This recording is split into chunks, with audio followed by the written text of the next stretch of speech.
안녕하십니까? 늦은비 성령을 강구하는 하늘숲 새벽 묵상 시간이 찾아왔습니다. 오늘 말씀의 제목은 말씀이 육신이 되어입니다. 교훈의 말씀을 보시겠습니다.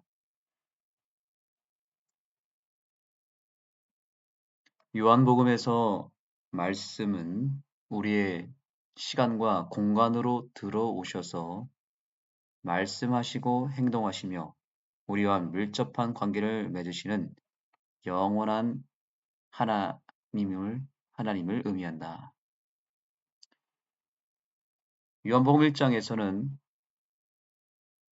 태초에 말씀이 계시니라 라고 하시며 말씀이 곧 하나님이시고 그 말씀이신 하나님이 이제 육신이 되어 우리 가운데 거하셨다라고 말씀하시며 우리와 함께 하시는 예수님에 대하여 이야기하고 있습니다.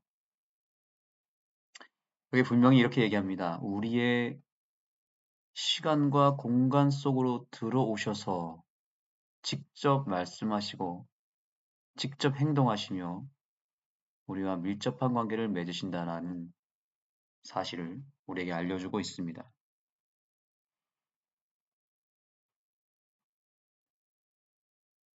아, 요한은 예수라고 하는 이름 혹은 메시아 그리스도의 역할보다도 예수님을 말씀이라고 하는 호칭으로 복음을 시작합니다. 이 말씀을 로고스라고 되어 있습니다. 로고스. 이 로고스라고 하는 것은 당시에 에, 철학자들이 주로 썼던 단어였습니다. 그래서 이 로고스에서 어떤 단어가 파생했냐면 로직이라고 하는 단어가 파생되었습니다. 로직이라고 하는 말은 뭐 논리적이다 뭐 이런 뜻이거든요. 논리 혹은 이론, 이성 이런 뜻을 로직이라고 하고 또 헬라어로는 로고스라고 말합니다. 근데 어, 이 요한이 이 로고스라고 하는 단어를 쓴 이유는 그 당시 철학자들에 의해서 네, 자주 사용되었던 로고스라는 단어가 그들에게 이해하기 쉽고 또한 그들이 받아들이기에 익숙한 단어였기 때문에 로고스라고 하는 단어를 썼지만 그러나 그들이 그 당시에 이해했던 로고스가 아니라 좀 더 높은 차원의 로고스로 설명한 것입니다.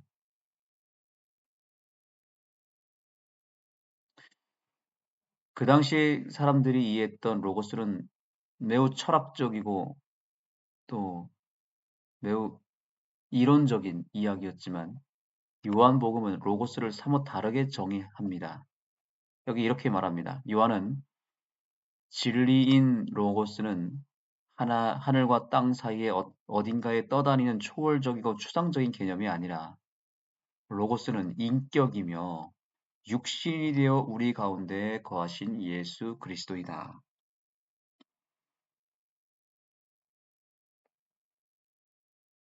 초월적인 존재이고 또 그러면서도 육신이 되셔서 인격적으로 존재하시는 예수님에 대하여 요한은 이 로고스라고 하는 단어를 빌려서 설명한 것입니다.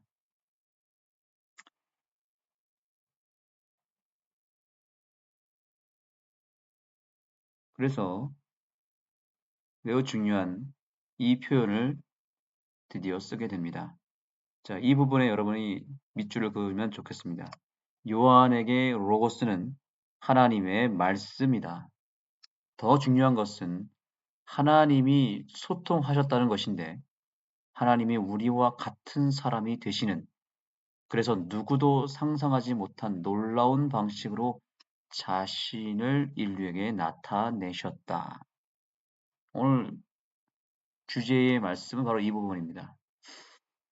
로고스는 하나님의 말씀이고 그 말씀이 바로 예수님의 인격적인 모습으로 우리에게 나타나신 모습이 바로 하나님의 말씀이다. 라는 것입니다. 그래서 예수님이란 어떤 분이신가? 말씀으로 역사하시는 분이십니다. 말씀에 능력이 있으신 분입니다. 그분이 이 세상을 창조하실 때에도 말씀으로 창조하셨고, 이 온 우주를 다스리시는 방식도 말씀으로 다스리시는 것입니다. 빛이 있으라 이렇게 말씀하심에 빛이 있었다고 말씀하고 있죠. 그 하나님께서 이제는 우리와 소통하시기 위하여 우리 곁에 오시는 분이 되었다라는 사실이죠. 예수님께서는 원래는 예, 하나님 아버지와 똑같은 위격과 그러한 똑같은 영적인 존재로서 계셨습니다. 그래서 우리가 피조물들이 감히 범접할 수 없는 그런 존재로서 계셨는데 어느 시점에 가서 인류의 이 세상에 죄가 발생하고 인류의 죄가 발생했을 때에 예수님께서는 스스로 그 신적인 어떤 신적 존재와 그분의 그 특권과 그분이 누리고 있는 여러 신적 가치와 특권들을 스스로 내려놓으시고 저 지구에 살고 있는 인간들과 똑같은 모습으로 그들 속으로 자기가 들어가시겠다고 자처하셨습니다. 이것이 소위 말하고 있는 구속의 경륜입니다. 구속의 계획. 이것이 구속의 혹은 비밀이라고도 말하는데 왜 비밀인가? 밝혀지지 않고 감춰졌던 하나의 비밀이었던 것입니다. 이것은 죄가 발생하면 세 분 하나님께서 합의하에 결정하신 계획이었는데 그것은 그 세 분 하나님 가운데 한 분이 인간이 되시겠다라고 약속하시고 그 인간이 되셔서 십자가에서 죽으시겠다라고 하는 계획을 미리 세워놓은 것입니다. 그래서 예수님의 죽음은 그냥 2000년 전에 갑자기 정해진 게 아니라 오래 전부터 정해진 이 세상이 창조되기도 전부터 정해진 계획이었습니다. 그것이 바로 2000년 전에 실현이 된 것입니다. 여러분, 우리가 저 땅 속에 살고 있는 조그만한 개미를 우리가 알고 있습니다. 그 개미의 세계를 우리가 어, 알려면 또 그 개미들과 소통하고 그 개미들에게 뭔가 진리라고 하는 것을 알려주기 위해서는 그들에게 뭔가를 말해줘야 되잖아요. 그렇죠? 그런데 인간이 쓰는 언어와 개미들 세계에서 사용하는 신호는 다르죠. 개미들의 세계에 사용되는 언어가 따로 있겠죠. 분명히 개미들 세계에도 언어가 있습니다. 그들만의 신호가 있고 언어가 분명히 있습니다. 그런데 그 개미들에게 진리를 알려주려면 또 하나님의 존재에 대해서 알려주려면 어떻게 해야 될까요? 인간이 쓰는 언어를 가지고 개미한테 가서 아무리 백날 떠들어도 개미들은 전혀 그것을 알지 못합니다. 그러면 개미들에게 뭔가를 알려주려면 어떻게 해야 될까요? 인간이 개미가 되면 됩니다. 개미로 바뀌어서 인간이 개미로 변해서 그 개미들 속으로 들어가서 그 개미들에게 인간 세계에 있는 이야기들을 전해주면 개미들은 알아듣습니다. 너희들이 알고 있는 세상이 전부가 아니고 어, 인간이라고 하는 존재가 있고 인간 세계의 세상은 이런 세상이야 라고 말할 수 있겠죠. 근데 이와 똑같은 상황이 지금 벌어지고 있는 것이죠. 하늘의 천상의 세계와 이 지구라고 하는 공간 속에 갇혀 살며 죄인으로 살아가고 있는 우리들의 세상 속에 하나님이라고 하는 존재는 우리는 이해할 수가 없는 존재입니다. 하나님이 사용하신 언어는 우리가 알아들을 수가 없습니다. 그리고 보지도 못하고 보여진다고 해서 볼 수가 있는 게 아닙니다. 개미들이 우리 인간에 대해서 어떤 인식을 하고 있을까요? 전혀 다르게 보일 것입니다. 우리가 보고 있는 이 세상과 개미들이 보고 있는 세상은 전혀 다를 것입니다. 그래서 하나님께서는 어쩔 수 없이 우리에게 진리를 알려주시고 그 하나님이 살고 있는 세계를 알려주시기 위하여 그분은 우리와 똑같은 인간이 되실 수밖에 없었다는 사실입니다. 이것이 논리적으로 맞는 이야기 아니겠습니까? 우리야 이것이 상상할 수 없는 일이죠. 어떻게 하나님이 인간이 되냐 이거죠. 어떻게 인간이 개미가 될 수 있습니까? 말이 안 되죠. 근데 그 말이 안 되는 일을 하나님은 하실 수 있기 때문에 하신 것입니다.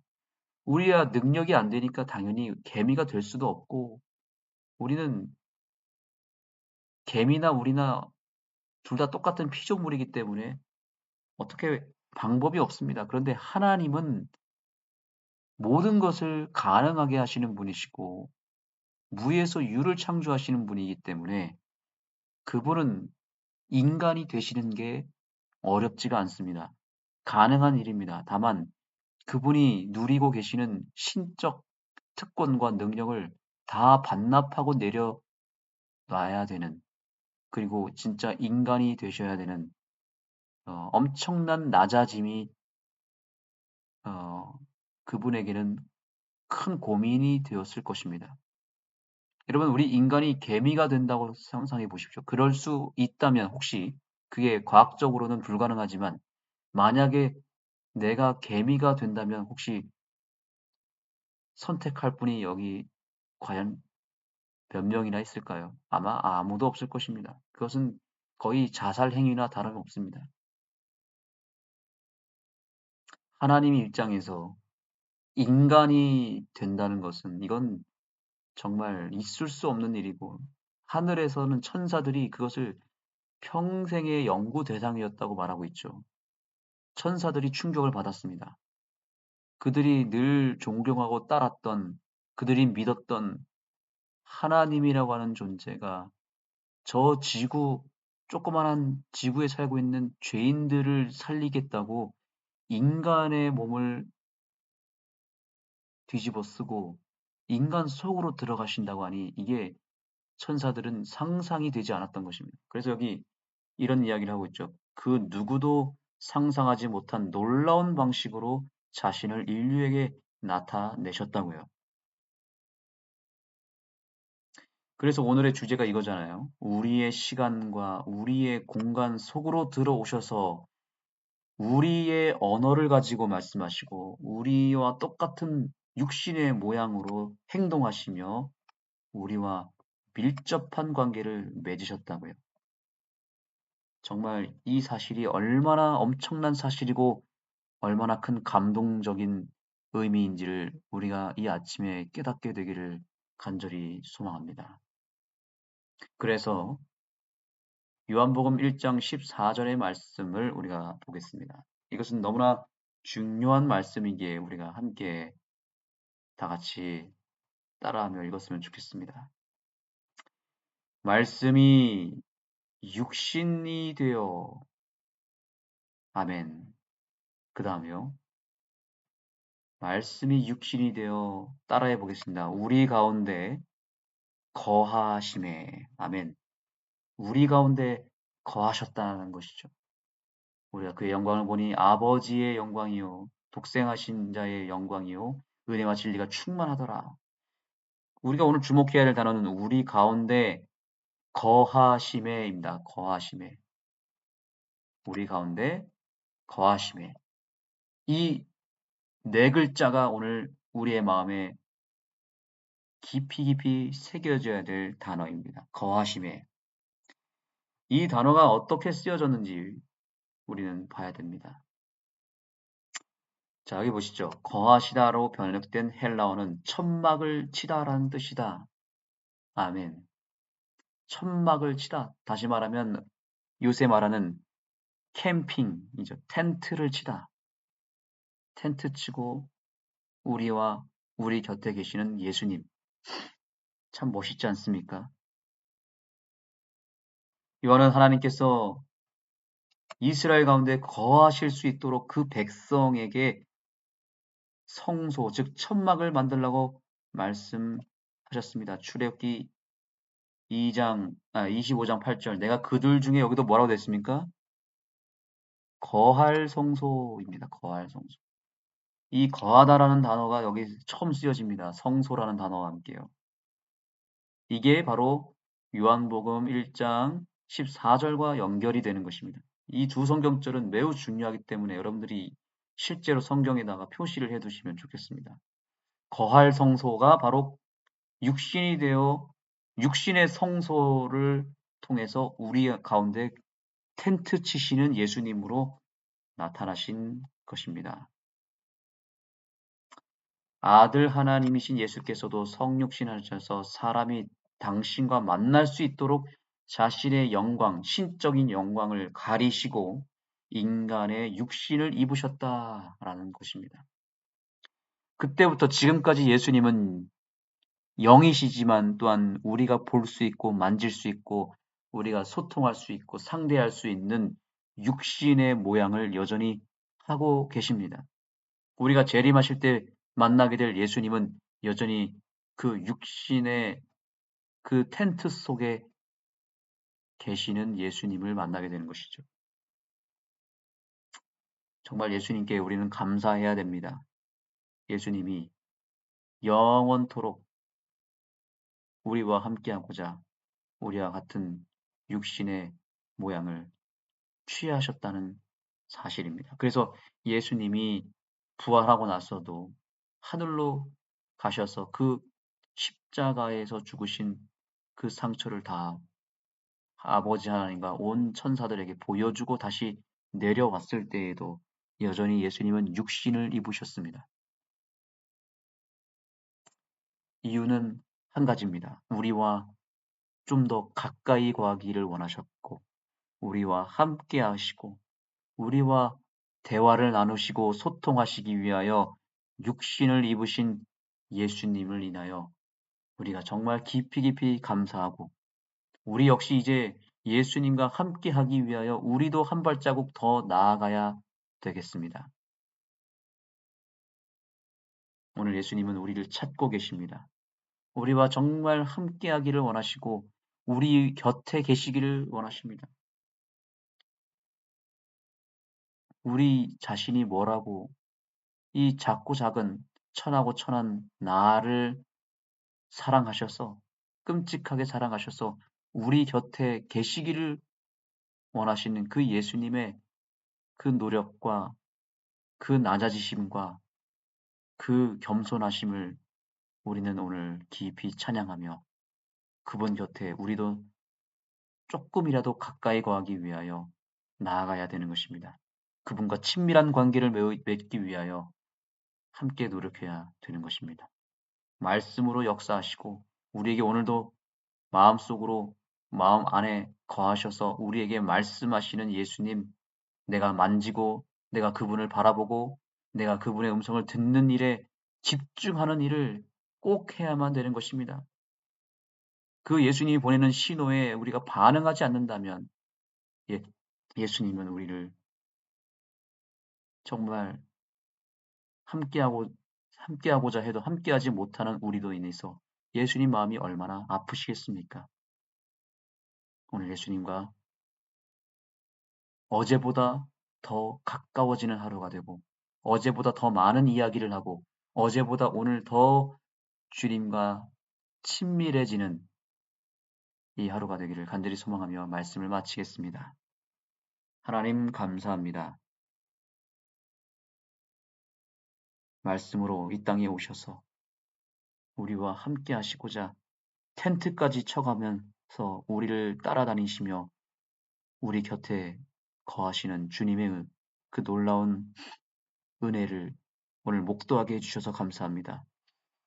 주님은 여전히 신으로 존재하고 계시고 온 우주를 다스리시면서도 오늘날 내 인생 하나를 귀히 여겨주시고 내 인생을 온 우주같이 여기시며 나에게 거해 주시는 예수님을 오늘 발견하게 되었습니다. 주님 정말 감사합니다. 우리가 주님과 함께 할 수 있다는 것이 놀랍습니다. 세상에 그 어떤 매력과 어떤 즐거움도 이 주님과 함께하는 행복을 빼앗지 못하게 하도록 우리의 마음이 세상이 아니라 하늘로 향해질 수 있도록 주님 역사하여 주옵소서. 예수님의 이름으로 간절히 기도드립니다. 아멘. 예, 이제 각자 개인적인 기도를 하도록 하겠습니다. 오늘도 우리 마음에 깊이 들어오시기를 원하시는 예수님, 우리 곁에서 텐트를 치신 예수님을 향하여 단숨에 달려나가시고 기도를 통하여 그분과 깊이 소통하시는 이 아침이 되기를 간절히 소망합니다.